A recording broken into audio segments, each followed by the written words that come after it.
materi selanjutnya yaitu teknik penarikan sampel. Teknik penarikan sampel ada dua, yang pertama probabilita dan non probabilita. Nah, non probabilita sendiri ada 4. Yang pertama cluster sampling. Cluster sampling ini untuk menentukan sampel apabila objek yang diteliti itu luas itu ya, kayak di desa atau di suatu kota atau di suatu sekolah seperti itu.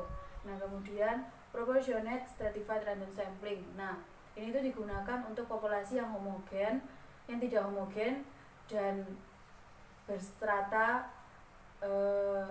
secara proporsional. Nah, ini tuh dapat digunakan dalam, contohnya itu dalam organisasi dan anggotanya tidak memiliki tingkat pendidikan yang sama.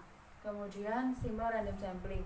Simple random sampling itu teknik pengambilan data yang paling mudah, paling simpel, jadi tidak memikirkan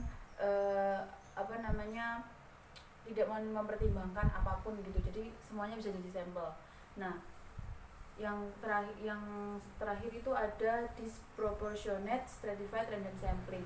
Nah, ini itu untuk menentukan jumlah sampel jika dalam suatu populasi itu berstrata namun kurang proporsional. Nah, selanjutnya itu non probabilita. Non probabilita ini kebalikannya probabilita. Jadi di non probabilita setiap anggota itu tidak semuanya memiliki kesempatan yang sama untuk dijadikan sampel. Nah, yang pertama itu adalah sampling sistematis. Sampling sistematis itu di mana setiap anggota itu pengambilan sampelnya itu sesuai dengan nomor urut. Jadi kalau di yang sistem sistematis ini, sampling sistematis ini sudah diberikan nomor urut sebelumnya. Kemudian yang kedua adalah sampling kuota. Jadi sampling kuota itu pengambilan data berdasarkan populasi dengan ciri tertentu dan dilakukan hingga kuotanya terpenuhi. Jadi ada kuota tersendiri yang sudah ditentukan.